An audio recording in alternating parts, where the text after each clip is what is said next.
સમાચાર ખેડામાંથી મેશ્વો નદી પરનો કોઝવે તૂટી પડ્યો હોવાની વિગતો છે। ખેડા અને મહેમદાબાદને જોડતો કોઝવે તૂટી પડ્યો।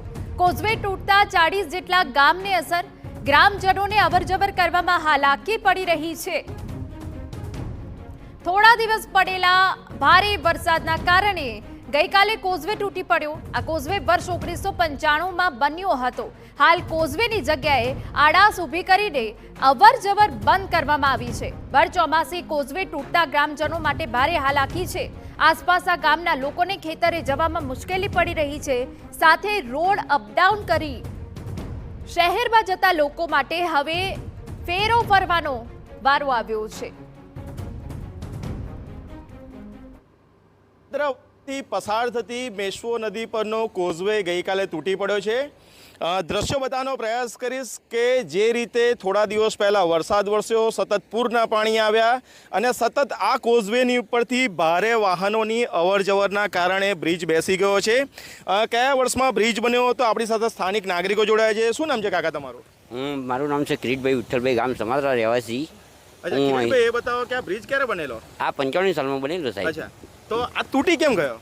આ છે વાહનો મોટા ડમ્ફરિયા ને બમ્ફરિયા જે રેતીવાળા છે એ લઈ જતા હતા, એના કારણેથી બેસી ગયેલો છે પાણીના હિસાબથી। નીચે પાણી ગણનાર હતો, એમાંથી પોલ વાગી ગયેલો। એ લોકોને જ્યારે બનાવ્યો છે તે ઘરે થોડું ઘણું કચાસવાળું કામ હશે, એના કારણે બેસી ગયેલું। બરાબર, તો હવે આ બ્રાત પડી ગયો તો તમારો બધાને કેટલી મુશ્કેલી પડશે? અમારે તો લગભગ જો ને 30-40 માણસ તો કોકાકોલામાં જાય છે, આપણે સાદરાવાળો। એ લોકોને 30 કિલોમીટરથી અંતરથી આવવું પડે છે, પણ અત્યારે ગોર ફરીને આવે છે લોકો। પણ કોઈ કહેવાથી અત્યારે કોઈ સાધન જતું નહીં, બાઇક હરખી નહીં જતી, સાયકલ હરખી નહીં જતી। અમારે કહેવાનો મતલબ એવો છે કે જલ્દીથી પલ પાસ કરો તો સારું, મંજૂરી આપો તો। શું નામ ભાઈ તમારું? પરેશભાઈ વસાવા। પરેશભાઈ, આ જે બ્રિજ તૂટી પડ્યો હવે તો શું કેટલી મુશ્કેલી પડશે? મુશ્કેલી તો બહુ ગામડોની પડે છે, સાધનો જતા નહીં, આવતા નહીં। અચ્છા, તો આ માર્ગ મકાનવાળા અત્યારે શું કરી રહ્યા છે? અત્યારે જાય છે ગોલ ફળીને જાય છે કંપનીમાં નોકરી કરવા। તો આ બ્રિજ બંધ કર્યો ખરો અત્યારે? અત્યારે બ્રિજ બંધ છે, અત્યારે વાહન જતું નથી, આ બધું તૂટી ગયું। તો પછી ખૂણે માટી કેમ નાખે છે? આ ખૂણે માટી નાખે કે વાહન જઈ ના શકે, એટલે પેલું તૂટી ગયેલું છે। અચ્છા, એક તરફ એ લોકોની જ બેદરકારી છે અને હવે એ લોકો માટી નાખીને બંધ કરી દે છે રસ્તો, શું કહેશો? હવે અમે ખેત મજૂર છે, હાથ મજૂરી કરવાવાળા માણસ છે।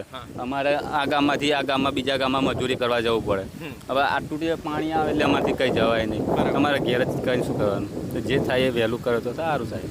આ રેલ આવી એના લીધે બેસી ગયો? હા, પાણીના લીધે, પાણીના માર્ગ પડ્યો એટલે પાછું જે હમણાં 27 તારીખે પાણી વરસાદ વરસેલો બહુ જ અને પૂર આવ્યું તો પલની ઉપરથી પાણી હતું? હા, ઉપર પાણી હતું। અચ્છા, એટલે પલથી ઉપરથી લગભગ એક માથોડું પાણી હતું, અરે એક પલની ઉપરથી। અચ્છા, તો મને એ કાકા જાણવું છે કે આ બ્રિજ હવે તૂટી પડ્યો તો જે ગામ નદી કિનારાની જમીનો પર લગભગ પશુપાલકો બધા આવતા હશે ચરાવવા? કોઈ બધા પશુપાલનો તો ચારવા અહીં આવતા, પણ 2-4 દાડા તો પાણી રહેતો તો સુધી આવત નહીં, પેલી કોઈ રાત રહે। તો ઢોર કઈ રીતે લઈ જશો? ઢોર તો હવે કઈ નહીં, નદી પડી ના આવે ત્યારે પાણી ઓછું થાય ત્યારે।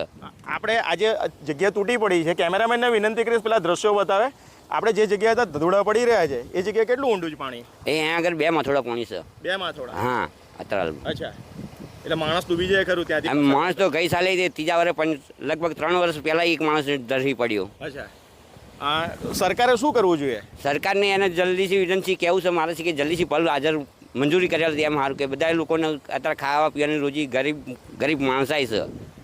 જે રીતે પુલની સ્થિતિ છે, સ્થાનિક લોકોની માંગ છે કે પુલનું રિપેરિંગ કામ કરવું જોઈએ, પરંતુ પુલની સ્થિતિ જોતાં એવું લાગે છે કે પુલ જે હટાવી અને નવો પુલ બનાવવામાં આવે તો નાગરિકોને વધારે સહાયતા થઈ રહે। ધર્મેન્દ્ર કપાસી, TV9 ખેડા।